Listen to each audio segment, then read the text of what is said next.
Hello, lovelies. I am Queen Lovely. Welcome back to Melanated Crowns, activating your divine femininity.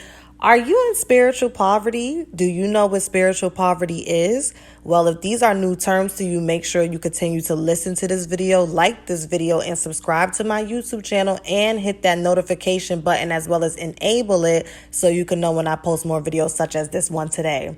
Before I start with the 5 indicators of someone who is in spiritual poverty, I just want to give a brief description of what spiritual poverty is. Spiritual poverty is when you lack the internal and external resources that helps one stay grounded and connected to their higher self. As many of you know, my personal definition of spirituality is to have an heightened self-awareness of oneself. And, when you are in spiritual poverty, you tend to lose that awareness of self. So let's get into the 5 indicators. Number 1, has a hard time making decisions due to lack of confidence and trust in themselves. People like this have a tendency to seek out validations for their life decisions. They have a hard time quieting that inner critic in them, and may be someone who has unresolved acceptance issues due to having a highly dogmatic parental figure in their life. Another reason of having, this problem, this blockage, it can be attributed to the crown chakra. As we know, the crown chakra sits on the top of our head, and that literally is our source to the spiritual realm as well as our higher selves when we get those aha moments, okay? So when that voice is nowhere to be found, we tend to go outside of ourselves to seek answers. And not only are we seeking these answers, we are heavily relying and hoping that the opinions of others aligns with what we want to do, what we're being pushed to do. So you may have a gut instinct to want to do something or pursue something, and instead of just following that gut instinct, you become just very torn inside, and you're like, okay, let me go to an outside source and let me get an outside opinion. But what happens if that opinion is no, and you actually follow the opinion of others, and as a result, you end up in spiritual poverty because now you are being detoured from your path? Number 2, you can't help but to engage in low vibrational music, entertainment programming such as reality television, and gossip. These are your regulars who can be found in the comment sections of the Shade Room and spend their day-to-day keeping up with the drama in celebrities' lives and watching a lot of reality television. You'll find that their playlists consist of mostly pill popping, objectifying of women, and promotion of gang violence-themed music.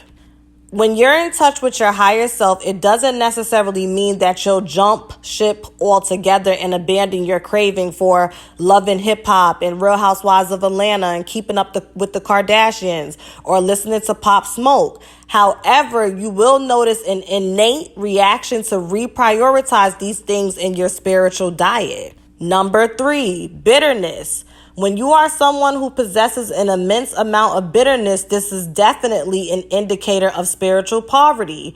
People who encompass bitterness that exudes regularly are typically emotionally and psychologically stunted. A traumatic experience or experiences prohibited them from maturing emotionally, mentally, and spiritually. And as a result, they have unresolved trauma and resentment. These are your people who have a problem for every proposed solution, view the glass as half empty as opposed to half full, and have a pessimistic outlook on life as opposed to an optimistic outlook on life. Number 4, you have commitment issues in the sense of being emotionally unavailable or overtly available to your detriment. People who pride themselves in being a quote-unquote savage, heartless, or forever single and friendless have commitment issues. They're afraid to open their heart and be vulnerable out of fear of recreating a traumatic situation in their life where they were emotionally or physically abandoned. On the other end of this spectrum, if you are someone who makes yourself available to the point where you prioritize their wants and needs over yourself and your well-being, this means you lack self-love, which is directly correlated with spiritual poverty. Number 5, and this is the most important, you lack gratitude, which means you more than likely lack a relationship with the Most High. People who are regularly expressing gratitude spend time doing introspection in regards to their journey and everything and everyone it took to help them accomplish their goals, good, bad, or indifferent. Through introspection, your higher self will reveal the energetic sources around you that assist you. And in essence, you will be divinely led to foster relationships with these energetic forces and spirits. Now that we've gone down the list of the 5 major indicators that points to someone that's in spiritual poverty, here are some things to help get you out of spiritual poverty. So let's go back to number 1. If you are someone that has a hard time making decisions without the outside influence of other people's opinions, I would highly recommend that you work on your solar plexus chakra as well as your crown chakra. Your crown chakra is the chakra that allows you to connect to your higher self. It allows you to connect to nature. It allows you to connect to the Most High. And your solar plexus chakra is a direct indication of self-worth and self-value. Your solar plexus chakra can even deal with you dealing with depression or anxiety. Some people go through major bouts of anxiety when it's time for them to make decisions. So I would highly recommend working on those chakras. I also will challenge you that if you do have a decision that you are currently in the process of making and you know for a fact that you're going to go full stop with this, challenge yourself. If you are someone that's used to always running your plans by someone before you do it, just try to do something on your own and watch the positivity come into fruition and then share. Number 2, go through your playlist. Go through your music playlist. What type of music do you listen to on a regular? And monitor your mood and your behavior and the type of days that you have and the type of interactions that you have.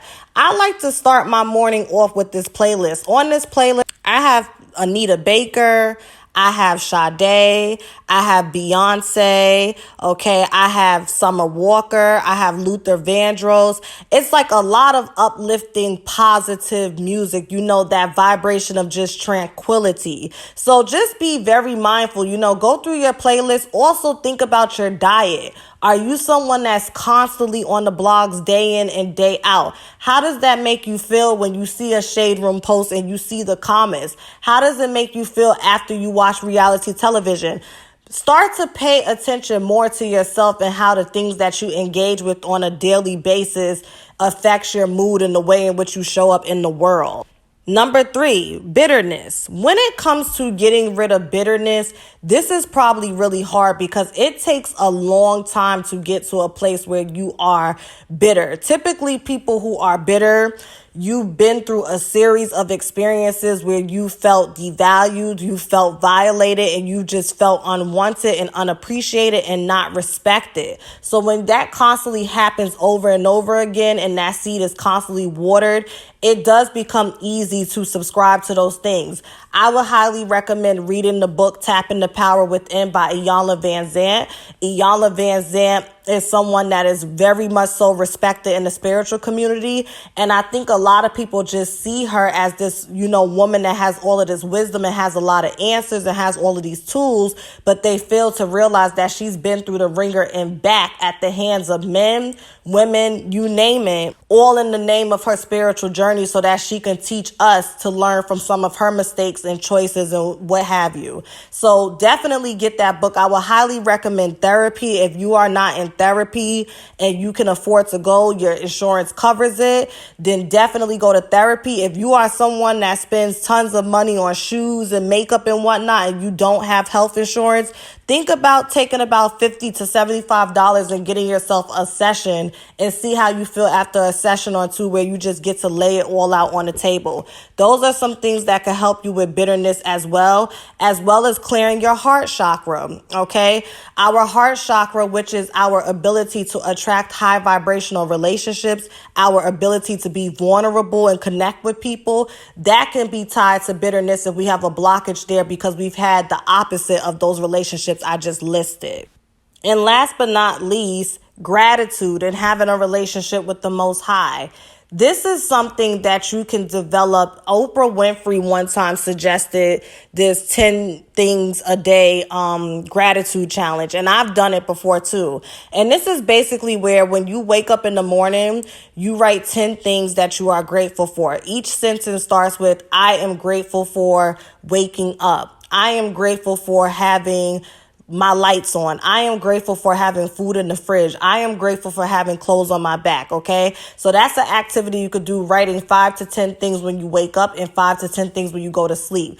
That's a way to get that positive energy and that high vibration of gratitude going.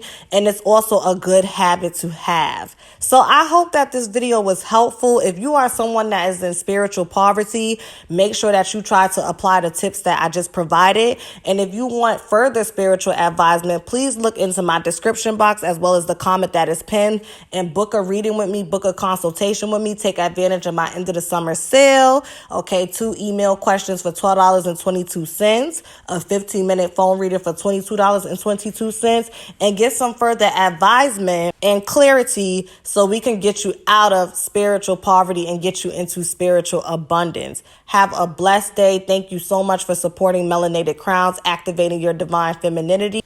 Bye.